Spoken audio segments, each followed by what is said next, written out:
vidéos d'élèves, souvent dénudés ou s'étremoussant, ont récemment défrayé la chronique, obligeant les autorités gabonaises à demander des sanctions sévères contre les jeunes concernés. Que pensez-vous de ces actes posés par ces jeunes élèves? Doit-on prononcer des sanctions d'exclusion à leur encontre? Ces vidéos ne renseignent-elles pas sur la dépravation des mœurs de notre société, surtout auprès de la jeunesse? Que doivent faire les autorités pour enrayer de telles situations?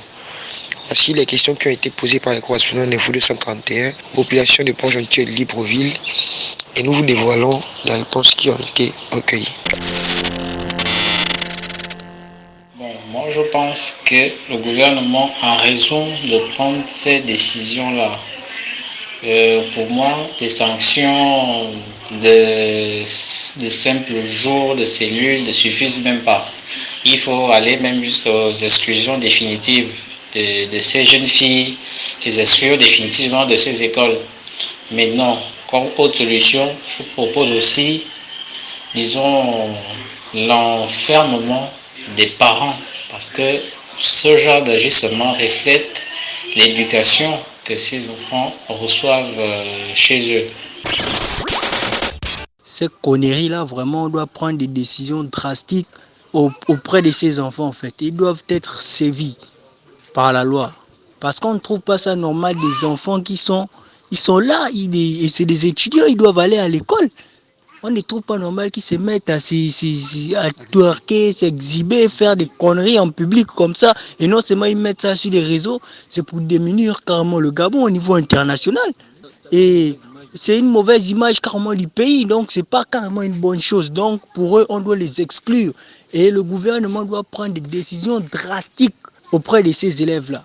Des sanctions afin que ça ne puisse plus se répéter. En fait, les mesures qui doivent être prises pour ces élèves-là doivent montrer aux autres l'exemple que ça ne se passe pas ainsi. Bon, c'est une situation déplorable vu que les élèves, au lieu de passer leur temps à apprendre, à chercher, à avoir des connaissances, ils passent tout leur temps à faire des conneries. Ils passent leur temps à fumer, à boire de l'alcool, les vidéos obscènes. Donc c'est un peu ça. Mais d'un côté, c'est pas aussi de leur faute. C'est aussi la faute du gouvernement. D'une part, il n'y a plus le suivi des élèves et les activités sportives, il n'y a plus, je peux dire en un mot, il n'y a plus rien au Gabon du côté de l'éducation. C'est déplorable de voir des enfants de cet âge faire ce genre de choses au lieu de se concentrer sur leurs études, même s'il n'y a pas l'école au Gabon. Mais c'est vraiment déplorable de voir des enfants se dénuder devant des caméras, devant des téléphones. C'est déplorable. Et je suis d'accord avec la décision du gouvernement de prendre des mesures vraiment drastiques et qui servent d'exemple. Moi, je suis d'accord. Et par rapport à ça, je pense que ça va dissuader d'autres enfants à faire de même. Les exclure, ce n'est pas suffisant. On devrait les mettre en cellule même pendant 1 ou 2 mois pour qu'ils sachent que ce qu'ils ont fait n'est pas bien. Parce que j'ai remarqué que la génération de maintenant ne copie que les mauvaises choses, que tout ce qui n'est pas bien. Une école a commencé, la deuxième a suivi et la troisième ainsi de suite. Donc si on les sanctionne tous et qu'on les met en cellule pendant 1 ou 2 mois, je pense que beaucoup auront peur de suivre leur pas. Donc pour moi, c'est une bonne idée. Ce sont des actes à bannir en fait, à bannir d'une sanction. C'est-à-dire le gouvernement devrait prendre des précautions, des mesures, en ce sens que les administrations seraient contraintes déjà de sanctionner ce genre d'élèves. Pourquoi? Parce que ces élèves peuvent nuire à l'environnement scolaire, c'est-à-dire les attitudes déjà qu'on sait que l'école est faite d'amitié déjà. Donc tout ça peut traduire, on va dire, des pensées vraiment, on va dire ça comme pouvant nuire à la bonne conscience de chaque élève tout en sachant leur cause en fait, leur cause défendue. Donc le truc c'est de juste sanctionner et puis on va dire voire même l'exclusion en fait. parce que c'est des trucs vraiment... Là, ce n'est qu'une chance que ça a pu paraître en vidéo, mais sinon, qu'est-ce qui ne nous dit pas que c'est des trucs qui se font constamment? Donc le gouvernement devrait prendre leurs responsabilités et puis sanctionner en fait, ce genre d'entrave à la scolarité en fait. Bon, en ce qui concerne le fait divers des élèves turquoises en question, effectivement, j'aimerais soulever quelque chose, que l'erreur est humaine. C'est vrai que l'erreur, c'est pas quelque chose de tolérable, mais l'erreur est humaine. Tout le monde fait des erreurs, que ce soit avec des tenues ou pas. Par exemple, je peux dire qu'il y en a ceux qui sont sortis ensemble, qui ont eu des rapports sexuels avec des tenues dans les salles de classe. Ça, c'est déjà une parenthèse. Donc, je veux dire que je ne tolère pas l'acte, mais je pense qu'une sanction s'impose et est normale, mais une exclusion de toute l'année, ça c'est trop sévère. Parce que ce n'est qu'une faute comme toute autre, au moins une sanction de 1 ou 2 semaines, et les élèves reviennent à la maison, reviennent à l'école, tout simplement. Donc, les mesures, le gouvernement prend des mesures à travers ça, je pense que ça ne relève pas du gouvernement. Ça relève plutôt de l'établissement et de l'éducation qu'ils ont chez eux à la maison. C'est tout simple. Donc, s'il faille qu'on les exclue pour toute l'année, je pense que c'est du gâchis. Parce que tout le monde fait des fautes à un moment donné et elles ne méritent pas ça. Elles ont fait une faute, on leur sanctionne pour quelques petits temps et elles comprendront. Bon, moi franchement, je pense que le geste est un peu, on va dire, exhibitionniste et manque de décence. Ça, c'est pas faux et c'est mauvais et condamnable, je vais dire. Bon, mais le fait qu'elles expriment, je sais pas, un certain talent, parce que la danse, c'est d'abord quelque chose que dans certaines écoles on enseigne. Et le twerk, c'est une danse qui est déjà reconnue dans le monde. Donc peut-être que c'est pas au Gabon, mais sûrement dans les universités européennes ou américaines, on doit enseigner ça. Donc le truc, c'est d'essayer d'encadrer et de canaliser l'énergie et les compétences qu'elles ont, au lieu qu'elles essayent, parce que c'est pour se faire voir. Elles veulent montrer leur talent, mais il n'y a pas moyen de se faire voir. Elles pensent qu'en montrant leur sein, ça aura plus d'attention. Et voilà, vous avez tout le monde à donner de l'attention à la vidéo parce qu'ils ont vu des petites filles un peu en uniforme scolaire. En plus, se trémousser, c'est pas vraiment ce qu'on veut voir à la télévision. Mais s'il y avait des centres de formation de danse et des endroits où elles pouvaient exprimer dans les normes leur talent, se défouler, tout en se faisant regarder et sans pourtant déranger personne, je crois que là, le tour aurait été joué. Donc, nous aussi, qui sommes parents ou responsables ou dirigeants ou encore membres du gouvernement, nous sommes aussi fautifs quelque part dans ce genre de choses qui arrivent dans notre pays. Moi, je ne pense pas que les sanctions soient la meilleure solution. Le gouvernement gagnerait plus dans la sensibilisation. Voilà. La sensibilisation, il faudrait pas qu'on mélange les choses. Entre ces jeunes filles qui ont été abusées, ça veut dire qu'elles ont fait un truc entre copines et quelqu'un de mal intentionné a publié ça sur les réseaux sociaux. C'est différent de de ces jeunes qui dansent, qui ont répondu à un challenge. Le seul problème qu'il y a dans ça, c'est juste que ces jeunes qui dansent l'ont fait en tenue. C'est ça qui dérange un peu, je crois, qui dérange un peu certains. Donc, on le voit plus dans la sensibilisation. Ça veut dire que quand ces jeunes sont en tenue, ils doivent savoir que quand ils posent des actes en tenue, ils engagent l'établissement. Voilà. Parce que ce sont les mêmes choses qu'on voit tous les réseaux sociaux. Les gens dansent, mais comme c'est en civil, ça ne choque personne. Et puis voilà. Le simple fait qu'ils sont en tenue, maintenant ça veut jaser. Bon, et là on parle de sanctions. Je ne sais pas pourquoi on parle de sanctions. C'est un moment sensibiliser. À la limite, c'est tout ce qu'on peut faire, sensibiliser. La sanction, je ne vois pas l'utilité. Je ne vois même pas le besoin. Donc c'est ça mon avis. Et en même temps, il a rappelé que on a vu le gouvernement qui a fait venir les Brésiliens qui ont dansé à moitié nus, ça n'a choqué personne. On a vu ici la dépénalisation, ça n'a choqué personne.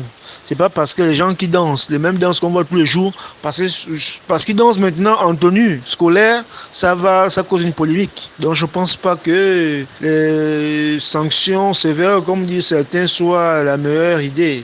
La solution, ce sera simplement sensibiliser pour faire comprendre à la jeunesse que quand elle pose des actes en tenue scolaire, elles engagent tout l'établissement.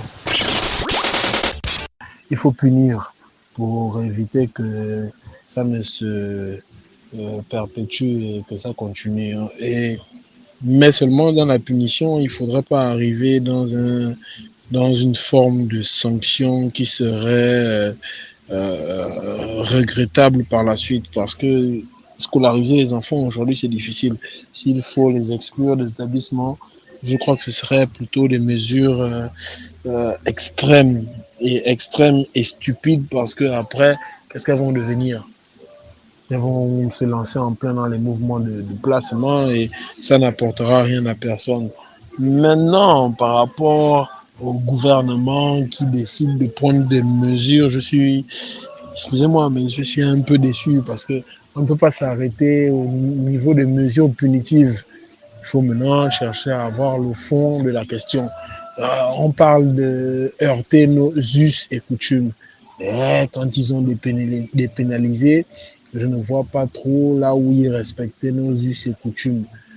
Maintenant, le problème est là, il est posé. Ce serait l'occasion pour aller au fond du problème et chercher à trouver des solutions qui pourraient éviter que ce genre de situation ne se pérennise, des solutions qui vont aller dans le sens de l'éducation de nos enfants. On ne construit plus l'école depuis longtemps. Les enfants sont dans les privés, des privés parfois bidons. Et puis, dans le ministère de la Culture, qu'est-ce qu'on enseigne à nos enfants? Quels sont les programmes qui doivent être diffusés? Qu'est-ce qu'on peut faire pour les occuper, pour les instruire et les éduquer et en faire des gens dignes selon nos us et coutumes? Voilà les questions que le gouvernement devrait essayer sur lesquelles le gouvernement devrait essayer de se pencher pour trouver des solutions. C'est une très mauvaise décision parce que c'est une mauvaise décision, pas très mauvaise, c'est une mauvaise décision parce que c'est l'avenir de certaines personnes que l'on met en jeu. Il y a des élèves, par exemple, ou des établissements où quand tu as le concours ou le CEP, tant que tu ne redoubles pas, tu ne payes pas. Et il y a beaucoup de personnes, il y a beaucoup de familles où l'enfant réussit à aller à l'école à cause de ça. Donc, il peut arriver qu'à un certain âge, et ça on voit ça en SVT, il y a certaines choses qui se passent dans le corps d'une personne. Donc, l'adolescence, ça peut être une erreur d'adolescence, mais ça, l'erreur d'adolescence ne va pas coûter la vie à quelqu'un. Ça ne va pas coûter son avenir. Donc, c'est une mauvaise décision parce que déjà le bulletin est taché. Ça veut dire que les écoles où tu vas partir vont te refuser. Et tu vas te balader comme ça. Tu vas faire un an, tu n'apprends pas. Tu vas dire, bon, on attend. L'école a déjà commencé. On va chercher une autre école l'année prochaine. Ça fait encore un an qu'on ajoute à cause d'une vidéo de 30 secondes. Donc, c'est une mauvaise décision parce que ça coûte l'avenir de beaucoup de personnes. Ça coûte vraiment l'avenir de beaucoup de personnes. Mais je pense que le problème, ce n'est même pas la jeunesse parce que c'est le modèle. Les gens ne copient que ce qu'ils voient. Il faudrait que l'on sensibilise les gens sur la façon d'utiliser les réseaux sociaux, ce qu'on regarde sur les réseaux sociaux. C'est ça le vrai problème, ce qu'on regarde dans les films. Par exemple, en Chine, il y a des réseaux sociaux qui sont interdits, ce qui fait qu'il y a certaines choses que les enfants de là-bas ne peuvent pas faire. Parce qu'ils n'ont jamais vu ça, ils n'ont jamais. Donc, c'est ça. Je pense qu'il faudrait conscientiser au lieu. Parce que si tu ne me conscientises pas, tu ne peux pas venir me punir alors que tu ne m'as pas prévenu. Les responsabilités sont à plusieurs échelles. Nous avons la responsabilité familiale, nous avons la responsabilité de l'État. C'est aussi dire que lorsqu'on parle de ces jeunes qui violent nos mœurs, nos us et coutumes, allons-nous chercher à savoir à quel niveau nous rééduquons ou nous amenons encore nos enfants à nous approprier, non, à s'approprier, je voulais dire, nos valeurs des us et coutumes, les valeurs de notre culture. Nous avons tous démissionné dans nos familles, nous avons démissionné. L'État aussi, il faut le rappeler, a démissionné. Je pense que sanctionner en excluant ces enfants, ces jeunes, c'est pas la solution. Il faut les mettre entre les mains des psychologues et que ces enfants subissent un traitement psychologique. Parce que c'est juste l'indicateur que nous avons échoué dans l'éducation de nos enfants, que c'est ce fait qui va peut-être amener les familles et l'État à plus de responsabilités sur l'éducation de nos enfants. Moi, je conclus en disant qu'il est l'heure de remettre sur notre table l'éducation traditionnelle, cette bonne éducation qui a permis à l'ancienne génération d'être des modèles du respect de soi, du respect des autres, du respect de la société. C'était ces valeurs que prônait la société traditionnelle ancienne. Aujourd'hui, c'est la société moderne avec ces réseaux sociaux, cette nouvelle culture de l'éducation des enfants dans les rues, dans les télévisions, les émissions, voilà, il n'y a plus de barrières, donc je pense que ce serait pas bien d'exclure ces enfants. Exclure ces enfants, c'est démontrer encore à quel niveau nous tuons l'avenir de la jeunesse du Gabon. Non, sauvons nos enfants, c'est encore mieux. La sanction n'est pas une mesure. Le gouvernement est incapable de prendre de vraies décisions sur le fonctionnement de l'éducation dans notre pays. Des vraies décisions. On est parti de phénomène en phénomène. Le gouvernement n'a pris aucune mesure. Nous sommes partis de phénomène en phénomène. Les enfants se poignardaient dans les lycées. Des mesures n'ont pas été prises. Il y a eu des réseaux de placement des enfants dans les lycées. Les mesures n'ont pas été prises. Aujourd'hui, nous sommes arrivés au phénomène où les enfants s'exhibent et les mesures ne seront pas prises. Si ce n'est de dire qu'ils vont sanctionner ces enfants. Mais ce n'est pas une mesure, ça. Ce n'est pas une mesure. Le gouvernement doit adopter des stratégies dans les différents établissements du pays. Quand vous allez dans les lycées, vous ne savez pas à quel moment il y a cours ou à quel moment il n'y a pas cours, vu que les élèves sont toujours en train de traîner dehors. Ils sont toujours en train de traîner dehors. Donc du coup, ils se permettent de faire ce qu'ils veulent. Et dans ces différents établissements, il n'y a pas de contrôle. Il n'y a pas de contrôle. On ne sait pas à quel moment les surveillants sont là, à quel moment les enfants sont en permanence ou pas. En fait, on ne comprend pas. On ne comprend pas. Mais nos ministres que nous avons, les conseillers consorts, est-ce qu'ils ne sont jamais allés dans et pourtant ils ont appris dans les pays en Europe. Pourquoi ne peuvent-ils pas un peu seulement copier les autres, copier chez les autres ce qui est bien? Allez voir comment les autres fonctionnent dans leur pays et venir calquer ça chez nous. En matière de sécurité, par exemple, des enfants, en matière de suivi. En fait, c'est aberrant. Moi, je vais toujours condamner le gouvernement. Parce que le gouvernement est divisé en plusieurs secteurs. Telle partie s'occupe de telle chose. Il y a l'éducation, il y a la santé, il y a ceci. Et on donne à chacun une tâche bien précise à faire. Mais bizarrement, au sortir de là, lorsqu'on m'a demandé à ce dernier, celui qui gère peut-être le poste de ministre de l'Éducation nationale, lorsqu'on m'a demandé de savoir quel est votre bilan, qu'avez-vous fait pendant que vous étiez ministre de l'Éducation nationale, je suis sûr que ce dernier ne pourra rien dire. Parce qu'ils ne prennent pas de décisions allant à l'encontre, des décisions favorables pour l'éducation de nos enfants.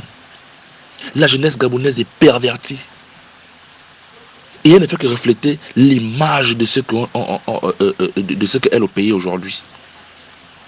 Elle ne fait que refléter l'image de ce qu'est le pays aujourd'hui. Aujourd'hui, le problème le plus important maintenant, c'est le Covid. Il n'y a plus de problème. Alors que, hormis le Covid, il y a beaucoup d'autres problèmes qu'on n'a jamais su gérer. Le Covid s'est encore ajouté, donc on a oublié tous les autres problèmes pour se consacrer au Covid. Moi, je pense que si une sanction doit arriver, la sanction doit arriver des parents. Ces parents vont sanctionner leurs enfants à cause de ce qu'ils ont eu à faire. Le gouvernement n'a pas à sanctionner ses enfants en disant, on va dire qu'on va les exclure. Non. Au contraire, le gouvernement aujourd'hui devrait prendre des mesures justement pour le suivi des enfants dans les différents établissements. Ouais, ces vidéos, d'abord, on peut constater que ces jeunes filles, peut-être elles le font dans un cadre un peu particulier où elles sont dans une pièce, peut-être pour s'amuser, je sais pas trop. Maintenant, on commence à arriver sur les réseaux sociaux, on ne sait pas trop. Ah, d'abord, la jeunesse du 21e siècle, c'est une jeunesse très compliquée. Donc, avec les réseaux sociaux, on se demande bien ce qui ne va pas. Avec ces jeunes, ils sont vraiment dans une lancée que on ne saurait expliquer. Donc, les actes posés sont vraiment déplorables, surtout pour les familles, que des enfants de cet âge se retrouvent sur des vidéos euh, en train de montrer, on va dire, leurs parties intimes. Donc, c'est vraiment déplorable. Bon, maintenant pour les sanctions. Bon, je pense d'abord au niveau des familles, je pense qu'ils ont quand même eu des remontances, des parents ou des membres de la famille ont sûrement dû tonner, ils ont dû sûrement prendre des décisions par rapport à ça. Maintenant, bon, des sanctions aller jusqu'à l'exclusion définitive, bah, je veux dire que c'est un peu sévère parce que ce sont des jeunes, on doit les éduquer, c'est la société qui doit les éduquer, ce sont les parents, donc on a tous été jeunes, donc on est arrivé à un moment où on a fait des choses que nous, on se demande comment on a pu les faire. Donc, on va pas gâcher l'avenir des enfants juste pour une bêtise. On va dire, je vais mettre ça un peu dans le compte de la bêtise, parce que ce sont des choses, on voit qu'elles sont en train de s'amuser. Pour elles, peut-être c'est anodin, quoi. Mais bon, ça sera un peu trop drastique de les exclure définitivement de ces établissements. Donc, je pense peut-être des sanctions temporaires ou encore des punitions comme on faisait avant serait peut-être l'idéal pour ce genre de choses. Maintenant, dire que les vidéos renseignent sur les mœurs de notre société, surtout auprès de la jeunesse, je ne saurais trop me prononcer, mais bon, avec les décisions récentes où on a la dépénalisation, on se demande bien qu'est-ce qui ne va pas. Peut-être qu'on est toujours dans cette même optique. Les jeunes aussi peut-être poursuivent le gouvernement par rapport à ça. Ils sont peut-être à l'image des décisions gouvernementales de ces derniers mois. Donc, je sais pas, moi je peux juste dire ceci. Maintenant, qu'est-ce que les autorités doivent faire? D'abord, les autorités doivent prendre d'abord leurs responsabilités au niveau de l'éducation scolaire. Ensuite aussi, doivent être des exemples pour la société et les jeunes, parce que si les choses avant qui n'étaient pas possibles, on peut maintenant constater que ça se fait. Donc, tu vois que ça impacte sur les enfants. Et aussi, peut-être le contrôle au niveau des réseaux sociaux, des émissions. Les enfants regardent tout et n'importe quoi maintenant. Donc, vous voyez un peu que le tort est partagé aussi bien de la part des autorités que de la part aussi des familles, des parents. Parce que avant, nous, tu peux pas t'asseoir devant la télé, tu regardes, par exemple, comme aujourd'hui, je vois des enfants avec des parents, ils regardent Novelas, c'est vraiment, je sais pas, je pense pas qu'avant il y avait ce genre de choses. Donc, il y a un peu ce côté-là. Donc, les parents doivent prendre aussi leurs responsabilités, les autorités aussi doivent prendre leurs responsabilités. Et je pense que sinon, on va vers la catastrophe. Avec les jeunes d'aujourd'hui, on peut s'attendre à tout.